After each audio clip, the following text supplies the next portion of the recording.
Dive to the sea floor, and you enter an incredible world.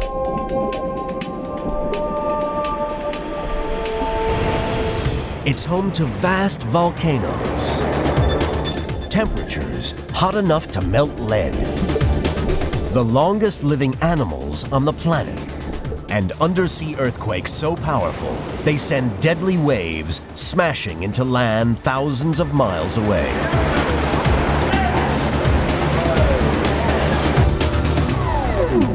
Now, Naked Science takes you on a journey from the ocean's surface to its farthest depth. On a quest to discover what lies at the bottom of the sea.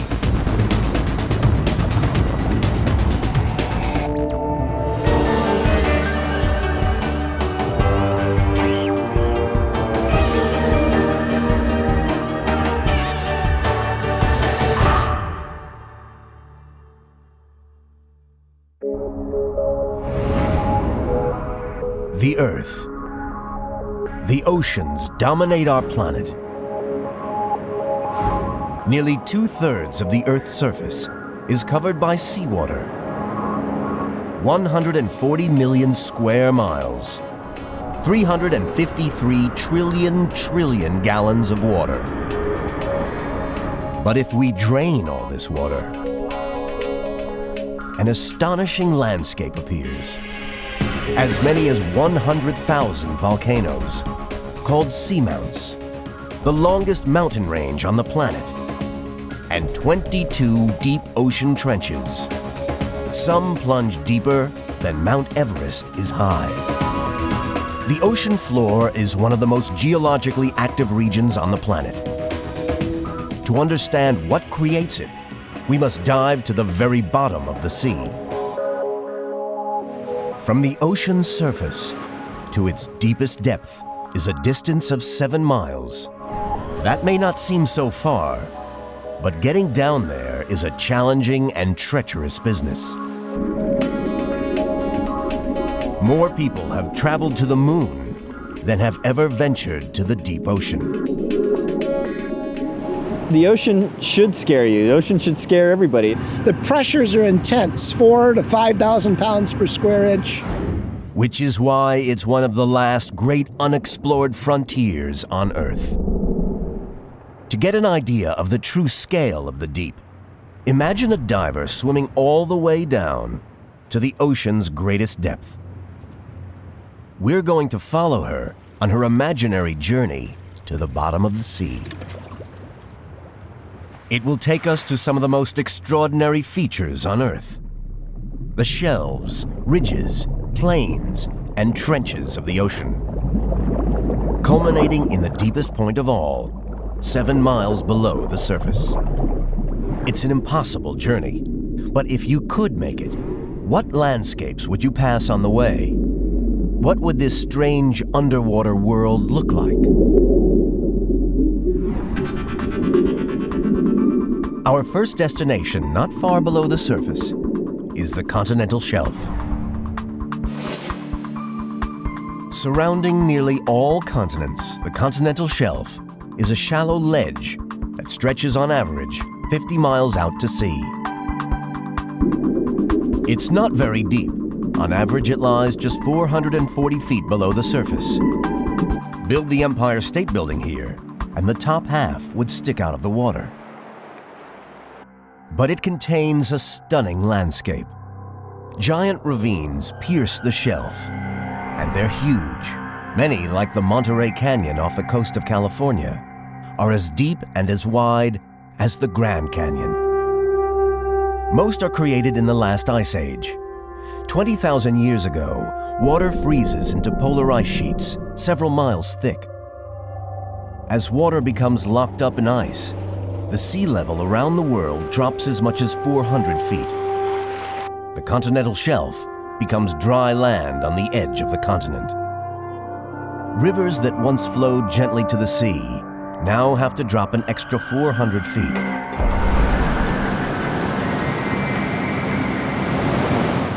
They turn into raging torrents and carve giant canyons through the rock. When the Ice Age ends, the ice sheets melt and the rising sea buries this part of the coast, creating the continental shelf. The giant canyons disappear from view. Where the continental shelf ends, it drops off in a gentle incline called the continental slope, and that's where we're heading next. As we dive deeper, the light fades. Around a third of a mile down, the temperature drops abruptly to a chilling 39 degrees, and the pressure becomes intense, enough to nearly squash a soccer ball to the size of a baseball. In this extreme environment, strange things begin to happen on the seafloor. The 1980s. Geologists start scanning the continental shelves and slopes with side-scan sonar. They find they are riddled with strange features.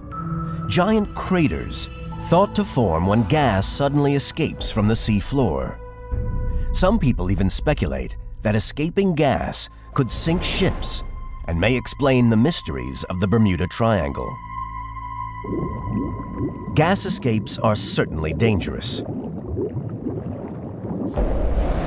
This oil rig off the coast of Norway is sinking into a bubbling sea of gas. The gas pours out after the rig's drill hit a pocket of methane gas. Hazards like this send geologists racing to explore the seafloor. On the edge of the continental shelf in the Gulf of Mexico, a team of scientists prepare to dive. Their mission: to investigate a strange substance that could be causing gas emissions from the seabed.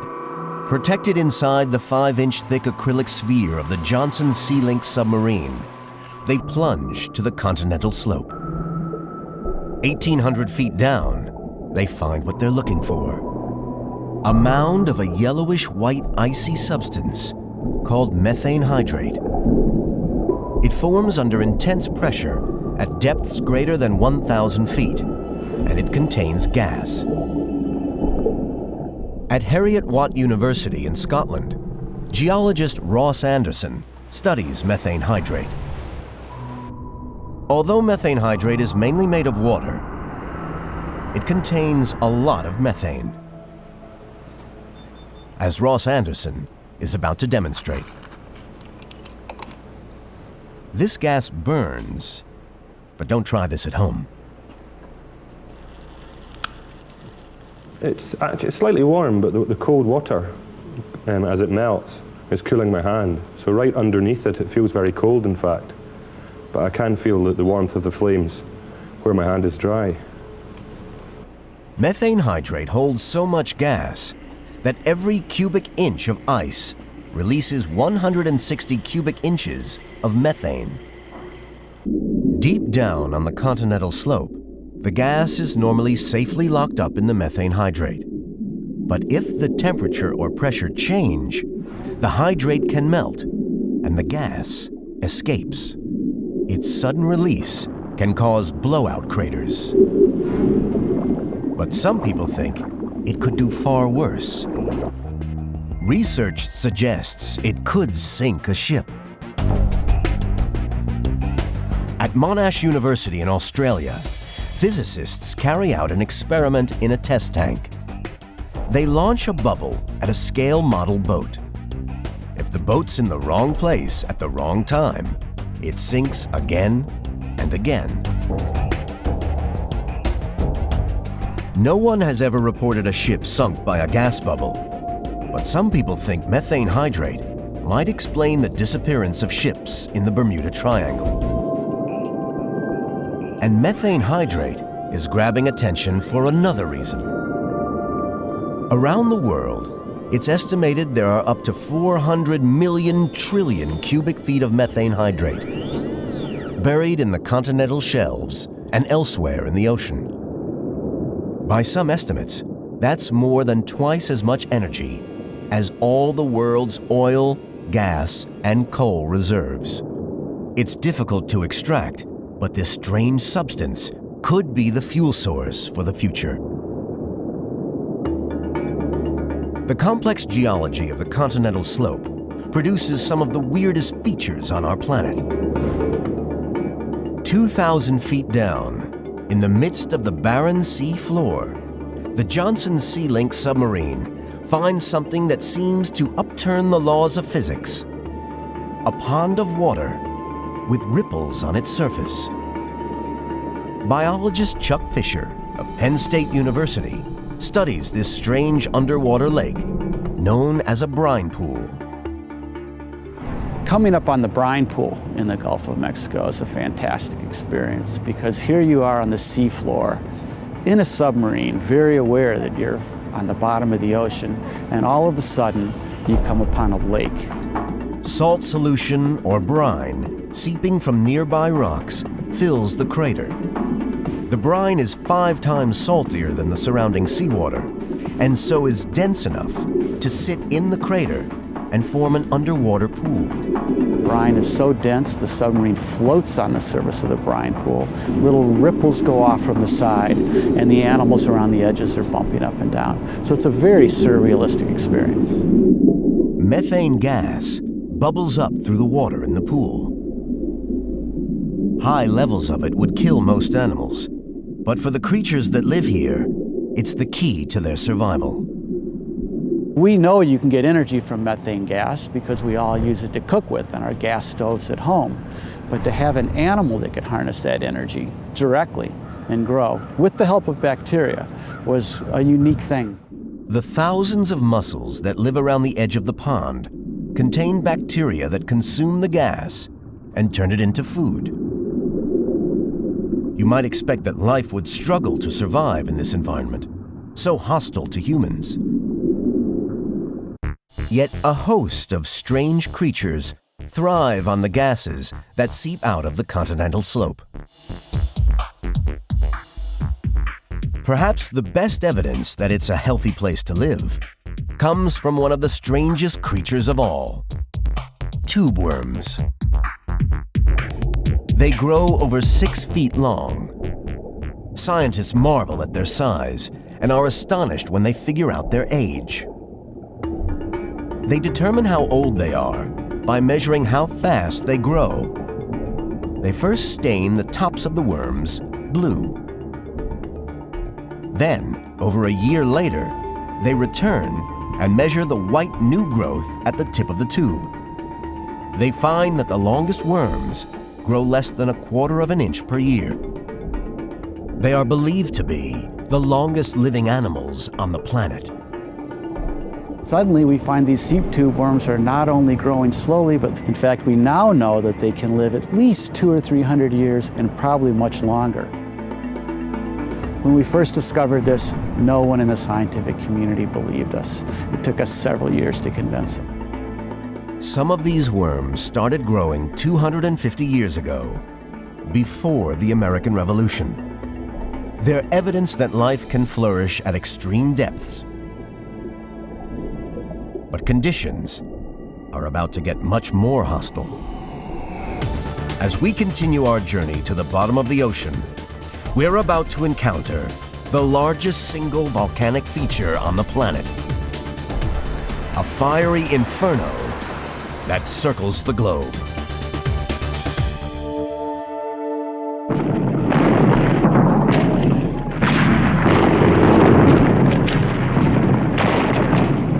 World War II and the battle at sea is at its height.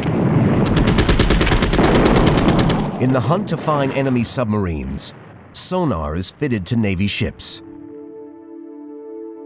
Between engagements, they cruise the ocean, surveying the sea floor.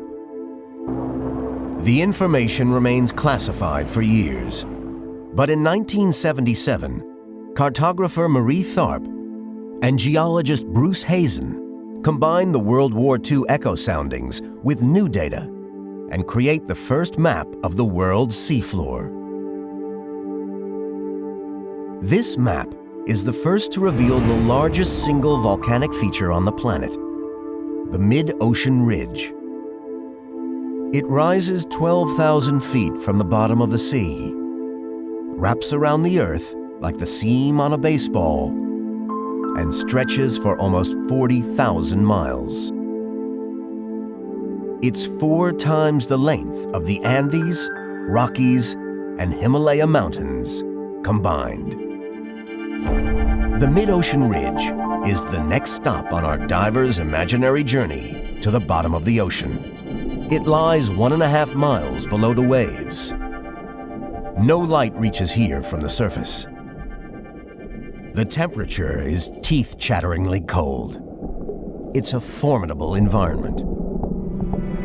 One of the few people to have visited the ridge is marine geologist Deborah Kelly. The landscape is really remarkable. I used to study volcanoes on land, so it's one of my great joys to be down there. Today, Kelly is diving to the Mid-Ocean Ridge in the East Pacific.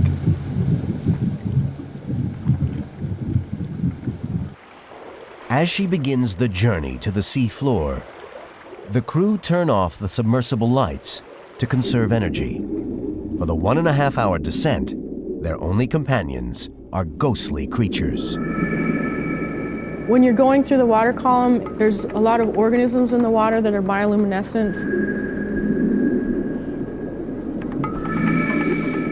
The way that I first thought of it was like if you went to space looking at the stars. 300 feet from the bottom, they turn the lights back on. And then all of a sudden, this world opens up. This is the inferno of the Mid-Ocean Ridge. Fueled by immense heat coming from deep inside the Earth, massive volcanic chimneys, called black smokers, billow out what looks like black smoke. This suite of undersea hot springs is known as a hydrothermal vent field. There are around 80 chimneys in this field. Some rise almost as high as the deck of San Francisco's Golden Gate Bridge, some 180 feet. The water pouring out of the chimneys is superheated.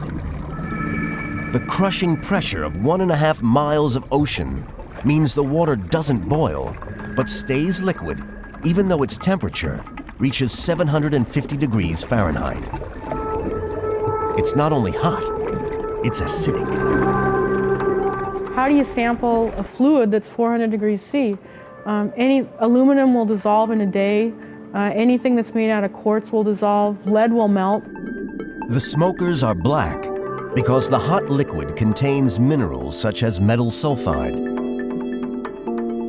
When these hit the near-freezing water of the deep ocean, they form billions of tiny black particles that look like smoke. But how do these chimneys grow? Many of us are familiar with Old Faithful in Yellowstone National Park. This famous geyser erupts several times a day. It spouts a column of water heated by volcanic rock deep within the Earth's crust. These chimneys are like underwater geysers. Seawater seeps down through cracks in the sea floor. Several miles below, it comes in contact with hot magma. It heats up and rises to the surface, bringing minerals with it. When they meet cold water, these minerals crystallize and stick to the top of the vent, and so the chimney grows. But it won't necessarily last for long.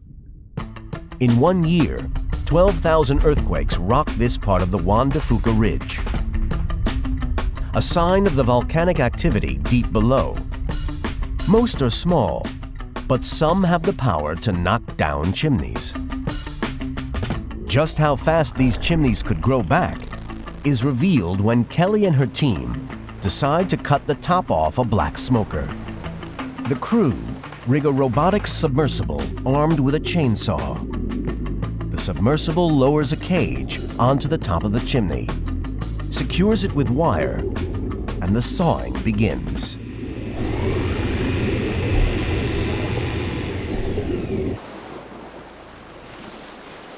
Now that's a sample. When they go back 3 days later, the chimney has grown a staggering 6 feet.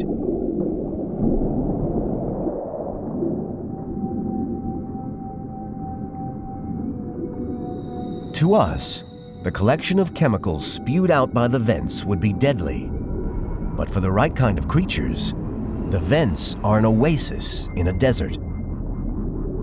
Like the animals at the brine pool, these creatures use bacteria in their gills to derive energy from the chemicals pouring from the chimneys. Far from sunlight, the smokers enable shrimp, clams, fish, and crabs to live in this dark, inhospitable place. The energy spewing out of black smokers is phenomenal. The vents discovered so far release about 17,000 billion watts of power. That's almost equivalent to the total energy all the humans in the world consume in 1 year. The heat gives us a glimpse of the powerful forces that create the mid-ocean ridge. To explain a feature as big as this calls for a big theory. In the 1960s, geologists put forward one of the most radical ideas in the history of science. They suggest that the mid-ocean ridge is a vast crack where the Earth's crust is splitting apart. Geologist Susan Humphreys of the Woods Hole Oceanographic Institution studies the mid-ocean ridge. When you think about the Earth as a whole, you come to realize that this crust that we're living on is incredibly thin compared to the rest of the Earth. It's probably no thicker than the skin of an onion. If you were to look inside the Earth, you'd find that it consists of layers. A central core, a thick overlying mantle, and a thin outer crust. Vast plates of rock form that thin outer crust. Where these split apart, molten material from deep in the Earth can rise to the surface to form new crust. And that's what happens at the mid-ocean ridge.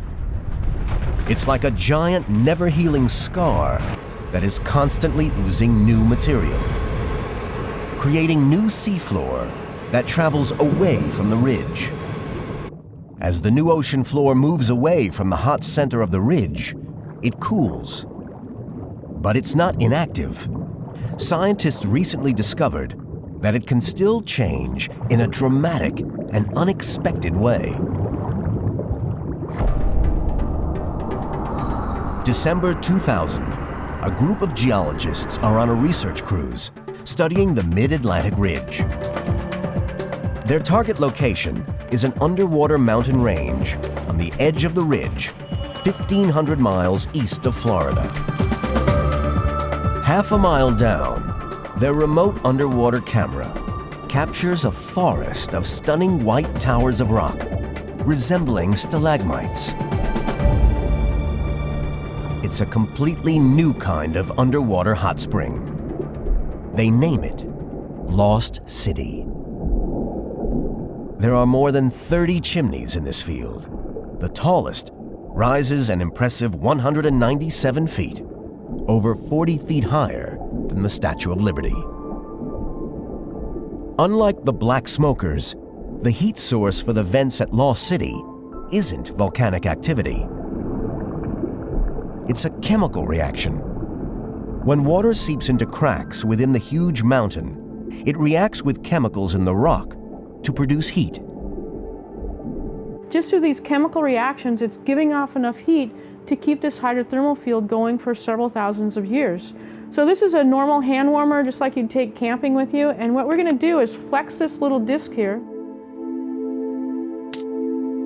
The chemical reaction in the hand warmer is similar to the one that heats the rocks of Lost City. If you hold this up, it's really quite warm. And there's a lot of heat coming out just from this chemical reaction here. The chemical reaction at Lost City raises the rock temperature by as much as 550 degrees. It's the mother of all hand warmers. For all their power and beauty, the smokers and chimneys of the mid-ocean ridge tell only a small part of the story of what's going on 1.5 miles below the ocean's surface. The new seafloor created at the ridge is about to embark on an epic journey.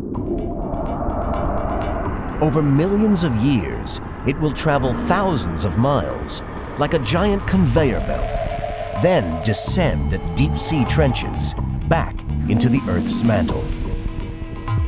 It's a slow process, but over time, it adds up.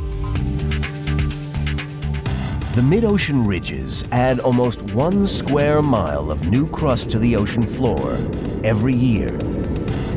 That's an amount of new land equal to the area of Texas almost every 280,000 years, or a complete new ocean floor every 200 million years.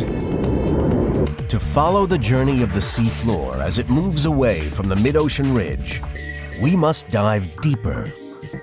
We're about to enter the abyss, the graveyard of the ocean, a ghostly landscape built of the skeletons of everything that sinks here. Hold your breath. We're on a journey to the bottom of the ocean. From the strange geology of the continental shelf, past the black smokers on the mid-ocean ridge, we're heading into the abyss. Almost 2.5 miles down, we pass the wreck of the Titanic. And then we're there. The seafloor between 2.5 and 3.8 miles down is known as the abyssal plain. The pressure here is phenomenal, enough to crush a soccer ball nearly to the size of a marble. This is home to the largest landscape on our planet.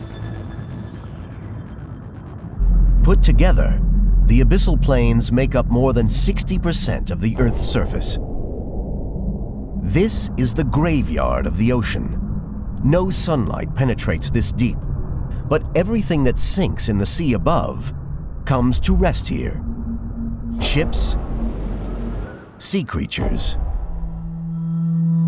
and snow. Drive along the seafloor of the abyss, and you drive through a blizzard, a snowstorm that has continued non-stop for thousands of years. This is marine snow, and it creates the flat seafloor of the abyssal plains. When tiny plants and animals living in the upper part of the ocean die, their skeletons start to sink. On their own, the cells of these plants are so small and light, they would typically take over 150 years to reach the sea floor. Many would dissolve before they got there. But scientists find that when glued together with the sticky mucus from small plants, called phytoplankton, they form large clumps that can sink in only a few weeks. This is marine snow. The flurry of marine snowflakes carries 815 million tons of carbon to the sea floor each year. For the animals that live here, it's like manna from heaven.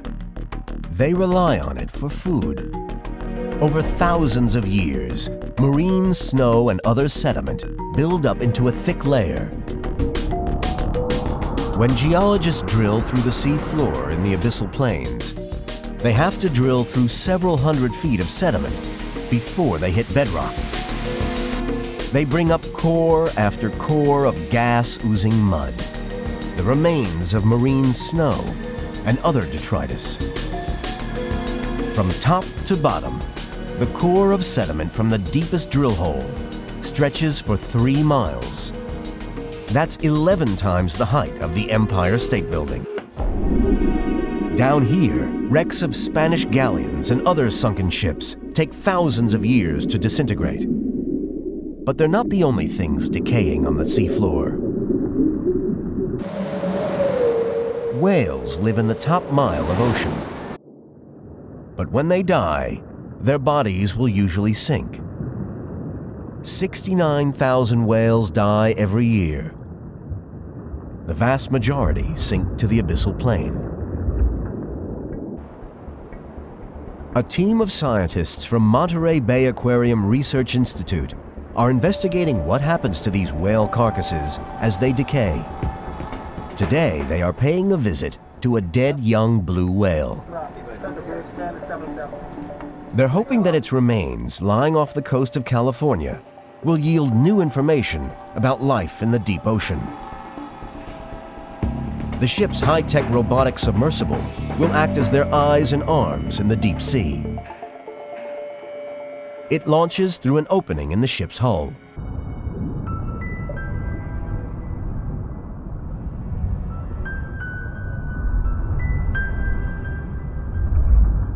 Over 3,000 feet down, the whale's bones are laid out perfectly, like a museum display. A whale carcass goes through a series of stages. The main scavengers, sharks and hagfish, are gone within a year once they've eaten the first course, the soft tissue. But it's the creatures that move in for the main course that give a real insight into this strange world. These tiny, red, hair-like creatures are here to capitalize on the juicy bones. Marine biologist Bob Vrijsenhoek studies these worms. As the bones start to decay, inside of the bones, there's a massive reserve of fat. This is why your mother and your grandmother threw a nice old beef shank in the soup and boiled it up to get that rich marrow material into the soup. That's what we eat. And that's exactly what these worms are eating. It takes the worms and other creatures around 100 years to consume a large blue whale. A single dead whale is so large that at the spot where it falls, it delivers as much food to the abyssal plain as 4,000 years of marine snow. To identify the creatures living on the bones, Vrijsenhoek's team need to bring some to the surface. Once on board, they identify and count the different species. They find that the whale's contribution to the ecology of the abyssal plain is enormous. 1 square yard of bones can support over 170 different species, some of which only live on dead whales. This is all we're looking for. On this single trip, the marine biologists discover 3 new species. It's confirmation of how little we know about the deep ocean. The future of this work's pretty obvious. Every time we go out, we find something new. Amazing samples. Over the millennia, whale carcasses contribute to the thick layer of sediment that builds up at the bottom of the ocean. But it's not going to lie there forever. The vast abyssal plain is on the move. Like a giant conveyor belt, it's traveling from the mid-ocean ridge to the deep-sea trenches, and everything on it moves too. The wrecks of ships, dead animals, and whole islands. One of the best ways to measure how fast the seafloor is moving is to look above the waves and visit the world's most remote island chain, Hawaii. This is the Big Island. From base to summit, it's the biggest mountain in the world, nearly 4,500 feet taller than Mount Everest. Yet for all its size, it is on the move. The seafloor drags it along. The Hawaiian Islands sit on the abyssal plain, directly over a hotspot, a tear in the Earth's crust. Through this, molten rock, magma, surges up to form a massive volcano, the Big Island. These spectacular underwater lava flows show that the island is still growing, but not for long. The ocean floor conveyor is carrying the Big Island away from the hotspot. But in its place, another volcano will grow up, and then another, as the ocean floor moves over the hotspot. We can see the same process by passing a piece of paper over a flame. The Big Island is the latest in a long line of now extinct volcanoes to rise up on this spot. The most distant is now 3,600 miles away. It passed over the hotspot 85 million years ago.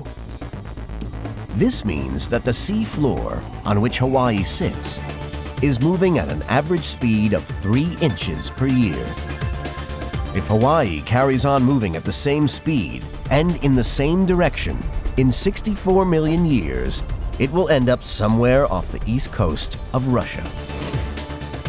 Eventually, the enormous island will slide into the mouth of a deep ocean trench. Now, our diver prepares to enter these terrifying chasms, the deepest, most dangerous parts of the ocean. We're about to discover that this remote alien world is the birthplace of some of the most violent natural phenomena on Earth. On our journey to the bottom of the ocean, we've encountered strange creatures, immense mountains, and vast featureless deserts. But we've only skimmed the surface. Our diver is only halfway down. Now, we venture beyond the abyss to the deepest and deadliest part of the ocean, the mighty ocean trenches. It's an alien, inhospitable world that only a handful of people have ever visited. But what happens down here can have a dramatic effect on our world above the waves.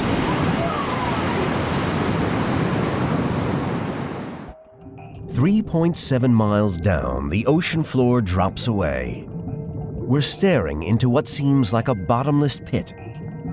These immense trenches are the deepest parts of the oceans, the deepest places on the planet. And the deepest trench of all is the Mariana Trench in the North Pacific, 200 miles southwest of Guam. It's so deep that only 2 people have ever attempted to reach the bottom. January 23, 1960, Navy Lieutenant Don Walsh and Swiss undersea explorer Jacques Piccard are shut inside a 150-ton steel sphere slung beneath their submarine, the Trieste.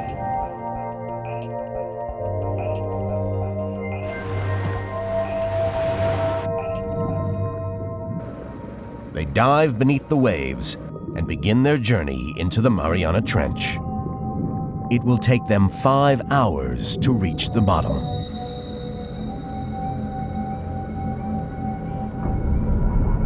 They pass ghostly bioluminescent creatures on their journey into the unknown.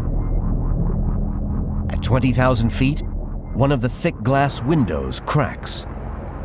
But drowning is the last thing on their minds. The pressures at this depth are phenomenal. If the vessel springs a leak, the water will come in so fast, it will slice straight through their bodies and kill them instantly.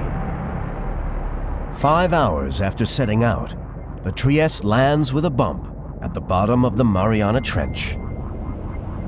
They are almost 7 miles below the surface.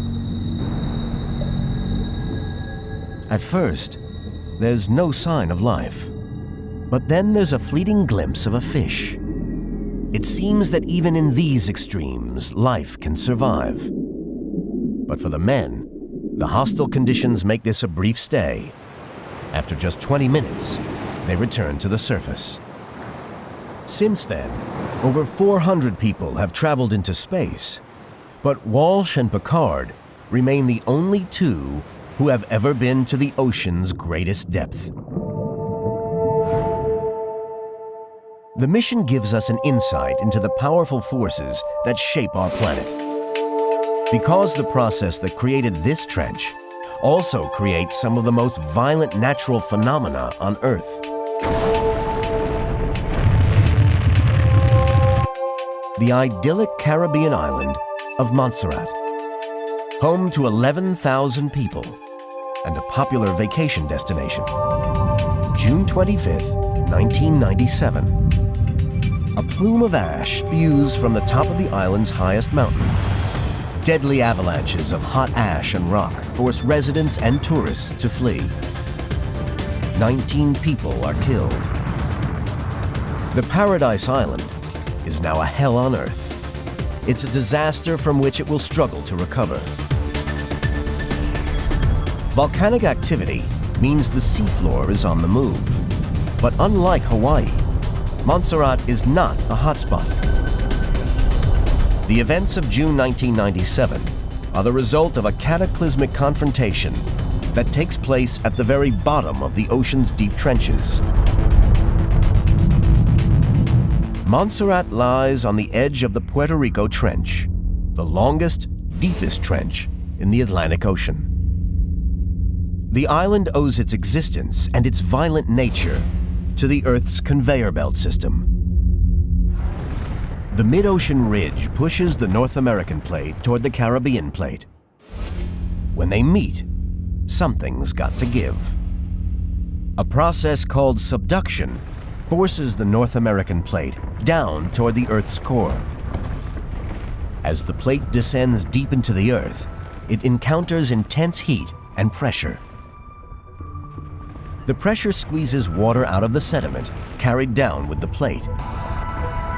It lowers the melting point of the overlying rock,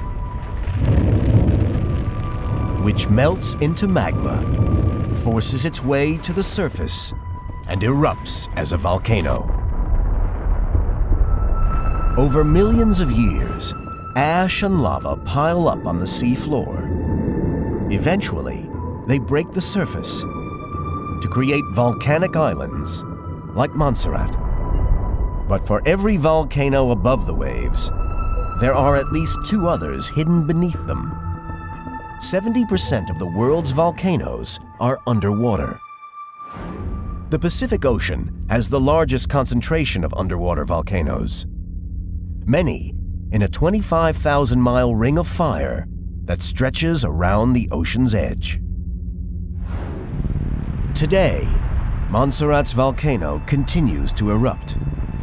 Its former capital lies abandoned, and half the island is an exclusion zone.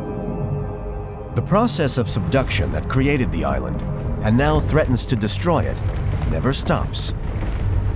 Over the next 200 million years, the subduction zones will suck in almost all the seafloor that exists today, consuming everything on it. The giant ocean conveyor belt will swallow wrecked ships, dead whales, and even whole islands, spitting them out later in violent volcanic eruptions. But this process isn't always a smooth one. On our journey to the bottom of the ocean, we're about to witness what happens when the conveyor belt gets jammed. It's the most terrifying demonstration of the ocean's power, the source of tsunamis.